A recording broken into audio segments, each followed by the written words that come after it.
Eder. Mech. Pallister. L'ultimo aggiornamento sul caso di Liliana Resinovic segna una fase investigativa più intensa e orientata a ricostruire nel dettaglio ogni aspetto ancora oscuro della vicenda. Il generale Garofano, figura di spicco nelle indagini, ha evidenziato un particolare che potrebbe risultare decisivo. La chiave, ritenuta un elemento cruciale, potrebbe essere nascosta nel cordino. Questa ipotesi, fino ad oggi poco approfondita, potrebbe aprire nuove piste e spiegare alcuni punti irrisolti. La chiave, infatti, rappresenta un simbolo di accesso. Potrebbe essere la soluzione a uno dei tanti misteri legati ai movimenti e alle azioni di chi era vicino a Liliana negli ultimi momenti della sua vita. La magistratura ha quindi disposto nuovi accertamenti tecnici, più rigorosi e mirati, che intendono verificare non solo la presenza e la collocazione di questa chiave, ma anche tutte le altre evidenze materiali e scientifiche che possano fare luce sugli eventi. L'attenzione si è focalizzata in modo particolare sulle analisi forensi e sulle prove raccolte sul luogo del delitto e nelle fasi immediatamente successive alla scomparsa e al ritrovamento del corpo. Per quanto riguarda i due principali indagati, Sterpin e Visintin, le indagini continuano a scandagliare ogni loro movimento, comportamento e relazione con la vittima.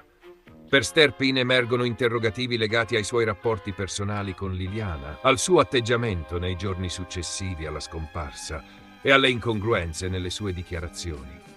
In particolare, gli inquirenti stanno approfondendo elementi come l'assenza di spiegazioni convincenti su alcuni orari cruciali, nonché la possibile presenza di contatti con la vittima in momenti che sembravano precedentemente esclusi. Visintin, dal canto suo, presenta diversi aspetti che destano sospetti. È al centro dell'attenzione soprattutto per alcune tracce biologiche e materiali che sono state rilevate e che potrebbero collocarlo in situazioni o luoghi connessi al delitto. Tra queste, l'esame delle fibre gialle, analizzate durante l'autopsia, che sono state parzialmente associate a indumenti indossati da Visintin, in particolare a una maglia gialla indossata sotto il giubbotto il giorno della scomparsa di Liliana. Inoltre, gli investigatori stanno verificando i suoi spostamenti, che in certi momenti risultano poco chiari o poco giustificati, così come la natura dei suoi rapporti con la vittima e con gli altri protagonisti della vicenda. Le indagini tengono anche conto di elementi di tipo digitale e tecnologico, come analisi di telefonate, messaggi e possibili spostamenti tramite GPS, per incrociare dati che possano confermare o smentire le versioni fornite da Sterpin e Visintin.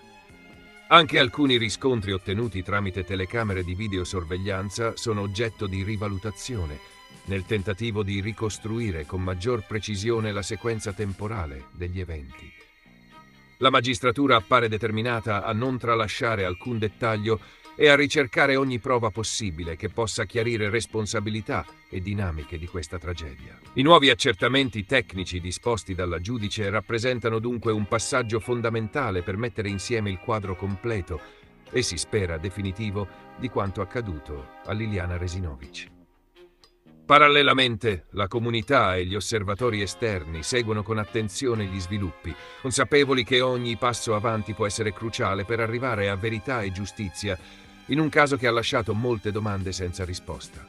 Passando all'analisi del post di Gabriella Marano sul caso Resinovic, va detto che il suo contributo si presenta con una forte partecipazione emotiva e un'intenzione evidente di voler fare chiarezza. Tuttavia, alcune affermazioni e interpretazioni contenute nel suo post sollevano più di una perplessità. In particolare, emerge una certa propensione a trarre conclusioni premature, senza basarsi pienamente su dati investigativi aggiornati o su elementi oggettivi confermati dalle indagini ufficiali. Alcune sue analisi sembrano non considerare appieno le nuove acquisizioni tecniche e scientifiche, come quelle relative ai recenti accertamenti sul cordino e alla collocazione della chiave, o trascurano particolari elementi probatori che gli inquirenti stanno attentamente valutando. Questo modo di procedere rischia di offrire un quadro parziale o distorto, che può alimentare fraintendimenti tra il pubblico e ostacolare una comprensione più equilibrata e precisa del caso. Pur riconoscendo il diritto di esprimere opinioni personali e l'importanza del dibattito pubblico, è doveroso sottolineare che, sul caso Resinovic, Gabriella Marano ha mostrato alcune lacune evidenti. soprattutto per quanto riguarda l'aggiornamento sulle indagini più recenti e la corretta interpretazione delle prove scientifiche. Tali lacune possono portare involontariamente a disinformazione o a una visione semplicistica di una vicenda complessa e delicata. Sarebbe quindi auspicabile che, nel suo impegno pubblico, adottasse un approccio più rigoroso, basato su fonti ufficiali e dati confermati, evitando interpretazioni affrettate. Solo così potrà contribuire in modo costruttivo e credibile alla discussione e al processo di ricerca della verità, che rimane fondamentale per rispetto della vittima e per giustizia. A proposito, è vero, questa foto l'ha scattata Claudio Sterpin, lo conferma anche Gabriella Micheli.